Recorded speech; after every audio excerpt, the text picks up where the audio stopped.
In the heart of a secluded village in East Africa, nestled between whispering savannas and dense forests that seemed to hum with an ancient energy, I encountered a terror that still grips my soul.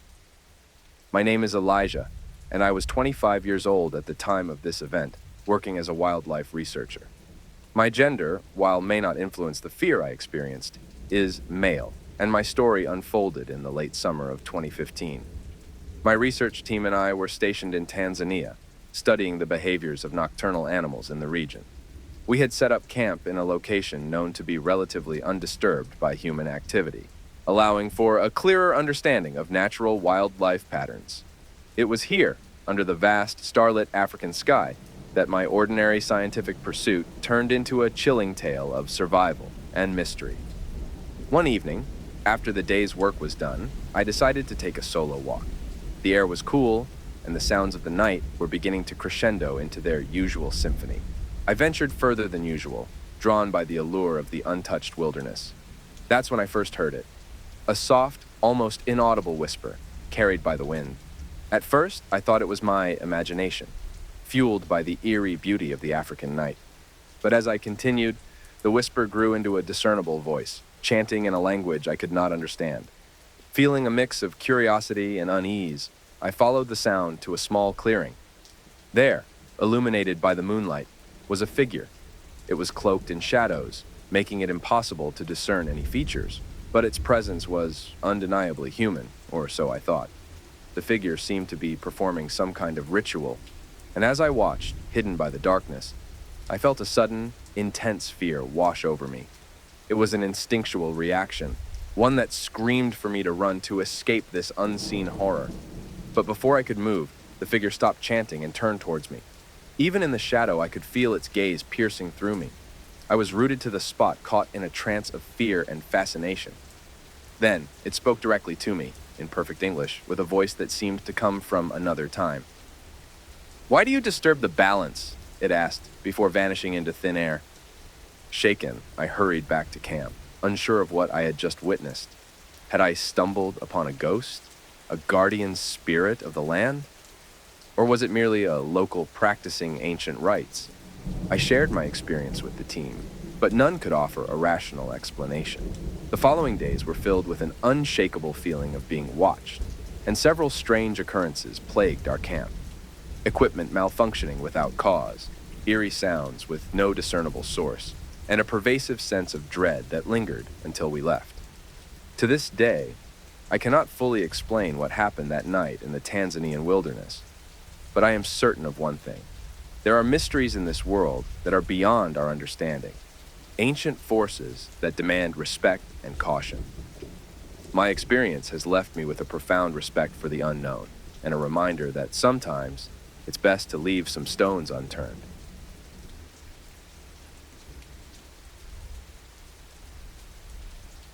In a small serene village on the outskirts of Madagascar, I encountered a fear so palpable, it haunts me to this very day.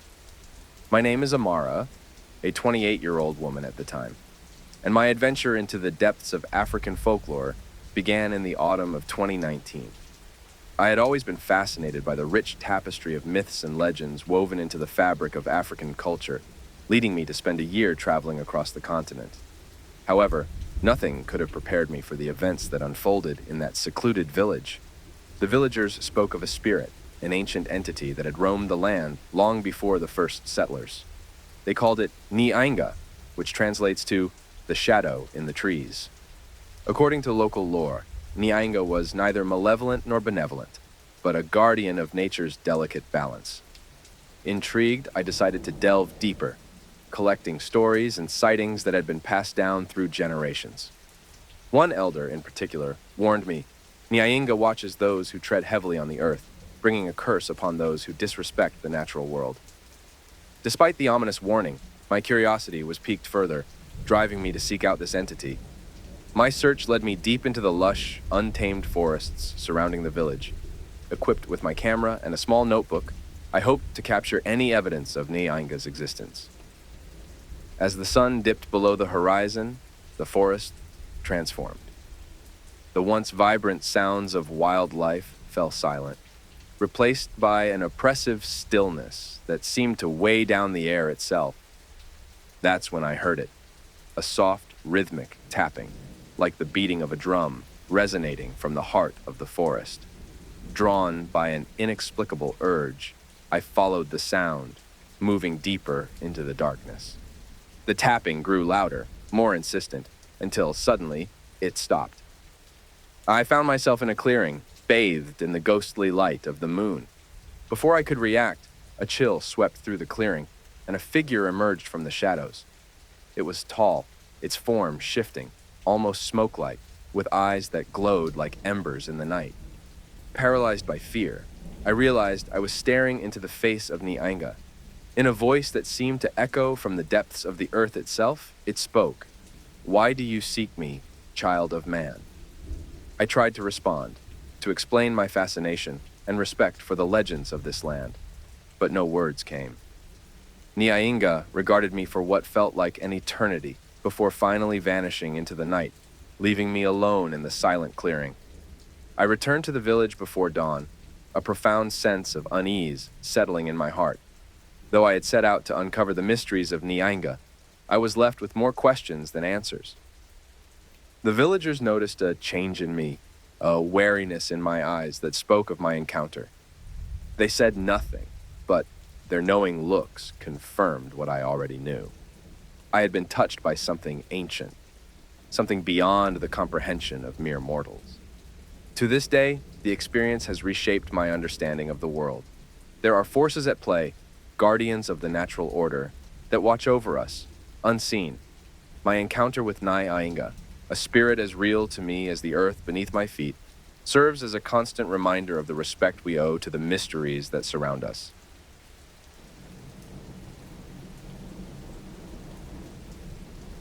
In the heart of northern Kenya, under the shadow of the Matthews Range, lies a story that has etched itself into the fabric of my nightmares.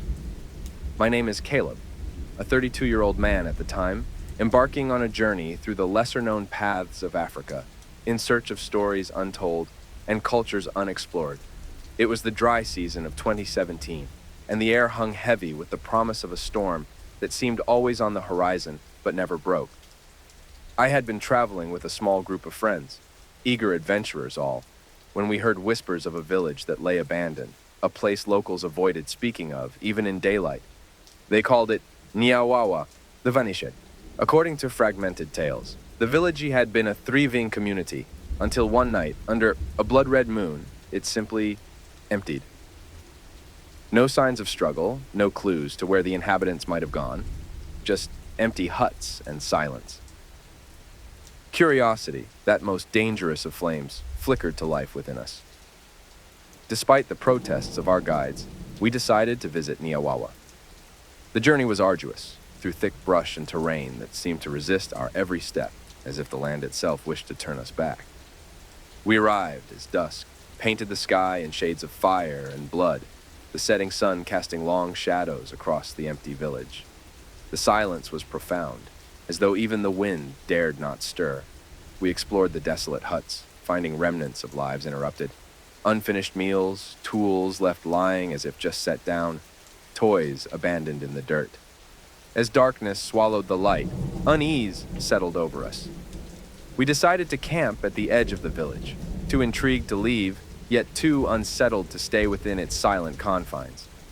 That night, the air grew chill, and a dense fog rolled in from the surrounding savanna, wrapping Nyawawa in a cold embrace. I awoke to the sound of whispering. Soft, indecipherable murmurs seemed to float through the fog, just beyond the reach of our campfire's light. My heart pounded as I strained to hear, to understand.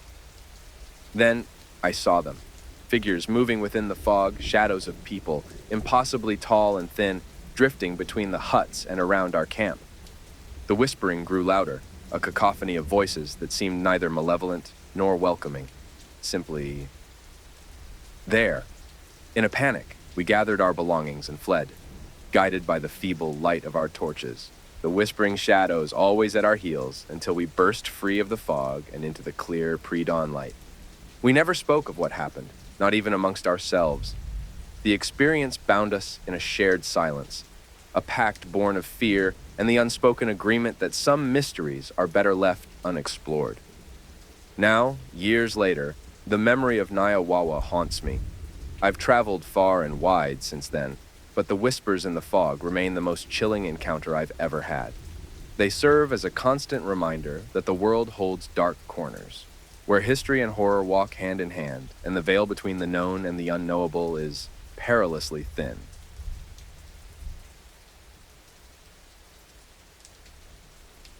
Late one summer in 2018, I found myself on a research expedition in the heart of Namibia's Skeleton Coast, a place as haunting as its name suggests. My name is Sarah, a 29-year-old woman at the time, part of a small team investigating the ecological impacts of climate change in some of the world's most arid regions. The Skeleton Coast, with its shipwrecks and whale bones scattered across the desert sands, meeting the tumultuous Atlantic, was our backdrop. A setting so stark and isolated, it felt like the edge of the world. Our base was a temporary camp, miles from the nearest village, surrounded by nothing but sand, rock, and the occasional desolate cry of a distant bird, or the mournful howl of the wind. It was here, in this desolate place, that I encountered something that defied all logical explanation, something that has left me questioning the boundaries of reality. One night, after a long day of collecting data, I lay in my tent, struggling to find sleep amidst the cacophony of the relentless wind. That's when I first heard it, a soft, melodic humming, strangely out of place. At first, I thought it was one of my team members, but as I listened, I realized the sound was coming from outside, moving around the camp. Curiosity overcame my initial hesitation, and I unzipped my tent to peer into the moonlit night. The landscape was a tapestry of silver and shadow, but as my eyes adjusted, I saw a figure moving at the edge of the camp, draped in what appeared to be traditional Herero attire, recognizable by the distinctive, voluminous dress. The figure seemed to be a woman, her movements graceful, almost ethereal, as she continued her haunting melody. Compelled by a mix of fear and fascination, I decided to follow, keeping a safe distance. The figure seemed oblivious to my presence, moving with purpose across the desert floor. The terrain was treacherous in the moonlight, with hidden dips and rises, but she navigated it with ease, leading me away from the safety of the camp and into the open wilderness. After what felt like miles, she stopped at the crest of a dune, overlooking the Atlantic's dark, churning waters. I hid behind a nearby rock, watching as she turned to face the sea, the melody rising in a crescendo that seemed to pierce the night itself. Then, as abruptly as it had begun, the music stopped. I blinked, and in that brief moment of darkness, she vanished. No trace of her presence remained, save for the lingering notes of her song in the wind. I returned to camp, shaken and unable to speak of what I had seen. The next morning, I ventured out to the spot where she had disappeared, half expecting to find some evidence of her existence. But there was nothing, just the endless desert and the crashing waves. The locals spoke of spirits and guardians of the coast, of lost souls wandering the desert, forever bound to the land. They listened to my story with a knowing nod, suggesting that I had encountered one of these spirits, a protector of the ancient, sacred ground, that we were merely guests upon. This experience has stayed with me, a constant reminder of the mysteries that lie just beyond the veil of the known world, especially in places as ancient and storied as Africa's Skeleton Coast. It has taught me that some things cannot be explained by science or reason, and that the world is filled with wonders and horrors beyond our understanding.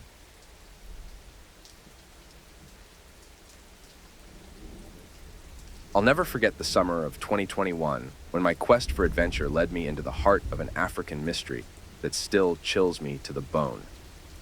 My name is Theo, a 26-year-old male from a small town in South Africa, embarking on a solo journey to explore the ancient and mystical landscapes of my homeland. My travels took me to the Limpopo province, a land of myths and legends, where the story of the whispering spirits of Mojaji had always fascinated me. The Mojaji, or Rain Queen, is revered for her supposed mystical powers to control rain and drought, a lineage believed to be centuries old, shrouded in the mystique of female power and ancient magic. Equipped with little more than a backpack, my camera, and an insatiable curiosity, I ventured into the cycad forest, known for its prehistoric plants and as the dwelling place of the Rain Queen's ancestors. The locals warned me of wandering off the beaten path, speaking of spirits that were protective of their sacred land. They told tales of people who heard whispers in their ears, leading them deeper into the forest, never to be seen again. I took these stories as part of the local folklore, little knowing how real they were about to become. The first few hours in the cycad forest were uneventful, filled with awe at the towering cycads and the eerie silence that enveloped me. As the sun began to dip below the horizon, painting the sky in hues of orange and pink, I realized I had strayed far from the path. That's when I heard it. A whisper, soft and indistinct, like the rustling of leaves. Thinking it was the wind, I pressed on, but the whispering grew louder, more insistent, now clearly forming words in a language I couldn't understand. Panic set in as I tried to find my way back, but every turn seemed to take me deeper into the forest. The whispering was all around me now, a chorus of voices that seemed both ancient and angry. Then, as suddenly as it had started, the forest fell silent, and I found myself at the edge of a clearing I had never seen before. In the center stood an ancient cycad, its leaves rustling in a non-existent breeze. Feeling an inexplicable pull towards the tree, I approached it, camera in hand. That's when I saw them, the spirits, or what I believed them to be. Figures made of mist and shadow, circling the cycad, their whispers now clear as they called to me, beckoning me closer. Fear rooted me to the spot, my heart pounding in my chest as I raised my camera, hoping to capture proof of the unbelievable scene before me. As the shutter clicked, a sudden gust of wind knocked me to the ground, and the spirits vanished. The forest was silent once more, the cycad standing solitary in the clearing. It took me hours to find my way out, guided by the stars and the distant sound of a village celebration. When I finally emerged, I was met with looks of shock and relief. The villagers told me I had been missing for days, not hours. They listened to my tale in silence, nodding gravely when I spoke of the whispering spirits. "You have been touched by the Mojaji," they said, marked by the ancients. They refused to look at the photos I had taken, saying some truths were meant to be felt, not seen. To this day, the photographs remain undeveloped, a reminder of my encounter in the cycad forest. I've not dared to return, but the whispers still haunt my dreams, a chilling reminder of the ancient forces that dwell in the heart of Africa, guarding their secrets from the prying eyes of the modern world.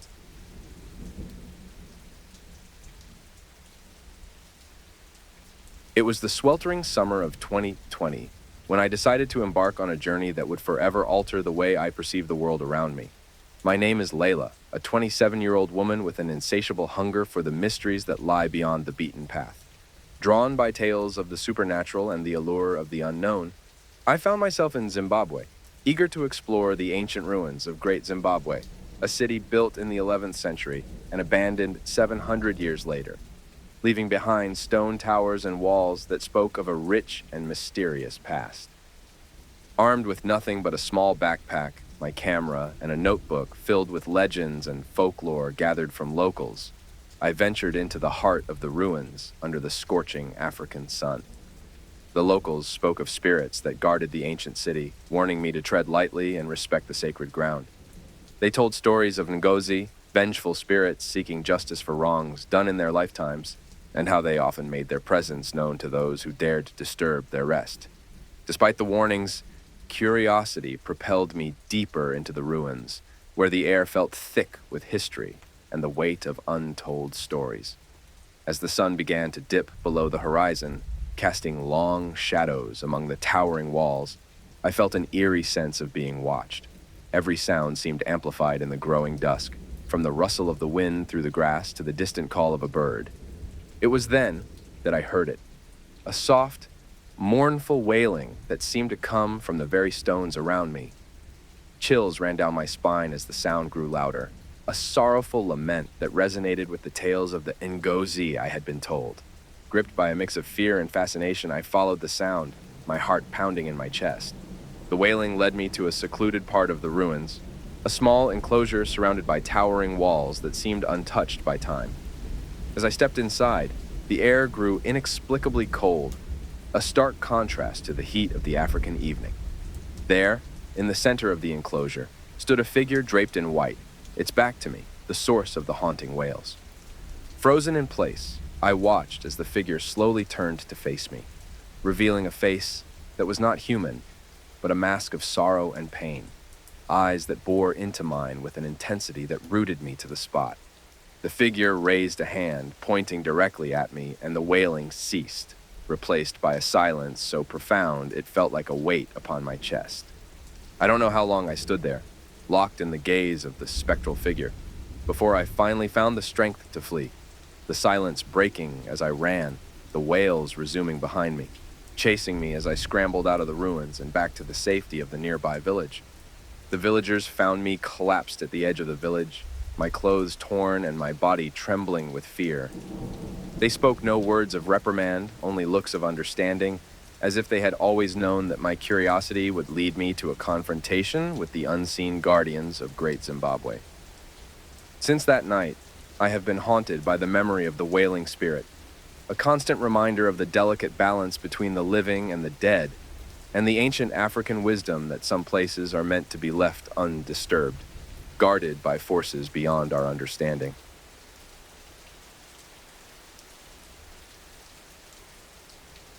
During the tail end of 2019, before the world shut down, I found myself wandering the fringes of the Sahara, drawn by tales of unexplained phenomena and ancient curses whispered on the wind. My name is Alex, a 30-year-old man with a penchant for the paranormal and a thirst for adventure that's taken me to some of the world's most isolated corners. This time, my curiosity brought me to the outskirts of an old village in Algeria, where the desert meets the remnants of civilizations long past. The locals spoke of a place where the sands shifted to reveal and conceal the bones of an ancient city, cursed by its inhabitants as they fled an unnamed disaster. They warned of spirits that roamed the ruins, trapped between worlds, and of a darkness that engulfed those who ventured too close after dusk. Fascinated and admittedly skeptical, I set out to find this place, equipped with little more than my camera, a notebook, and the sort of bravado that only ignorance can inspire. As I trekked further into the desert, the signs of modern life faded until all that surrounded me was the vast, undulating expanse of sand and ski. The air was heavy with heat, and the silence was almost complete, save for the occasional gust of wind that sent shivers down my spine, despite the sun beating down on me. It was on the third day, just as the sun began its descent, casting long shadows across the dunes, that I stumbled upon the ruins. Buildings of stone and dried mud emerged from the sand, like skeletal hands reaching out from the earth. An eerie stillness hung over the place, a silence so profound it felt like a tangible force pressing against my ears. Compelled by an unshakable sense of unease, yet unable to turn away, I ventured deeper into the ruins. That's when I first heard it. Whispers on the wind, voices speaking a language I couldn't understand, but filled with an emotion that was unmistakably human, desperation perhaps, or sorrow. The further I walked, the louder the whispers grew, until they were accompanied by the sound of footsteps, not my own, echoing through the empty streets. Panic clawed at my chest as I realized I was no longer alone. Shadows flitted just at the edge of my vision, forms that were human and yet not, their edges blurred and shifting with the sand that moved beneath my feet. I turned to leave, only to find the path behind me swallowed by the desert, the landscape altered as if by an unseen hand.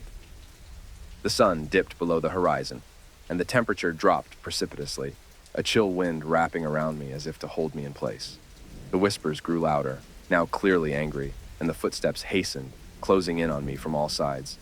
In a moment of panic, I dropped my camera and ran, heedless of the direction, driven by an instinctual need to escape. The night closed in, and the desert became a maze, the ruins a trap that seemed to twist and turn against me. Eventually, exhaustion overcame fear, and I collapsed, waiting for the end to come in the darkness.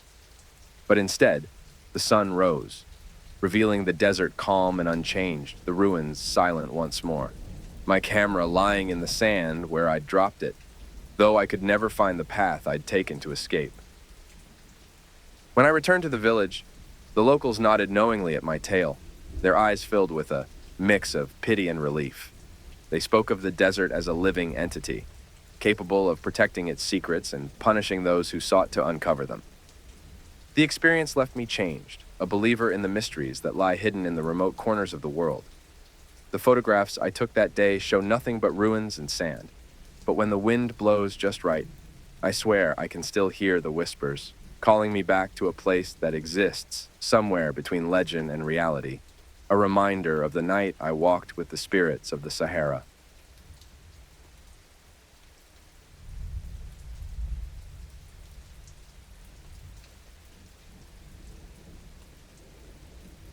And there we have it, folks. Our journey through the shadows and into the chilling depths of human nature has come to an end. I hope these tales have sent shivers down your spine, made you glance over your shoulder, or even question the ordinary moments of your daily lives. If you've enjoyed this exploration into the darker side of the human psyche, please don't forget to hit that like button.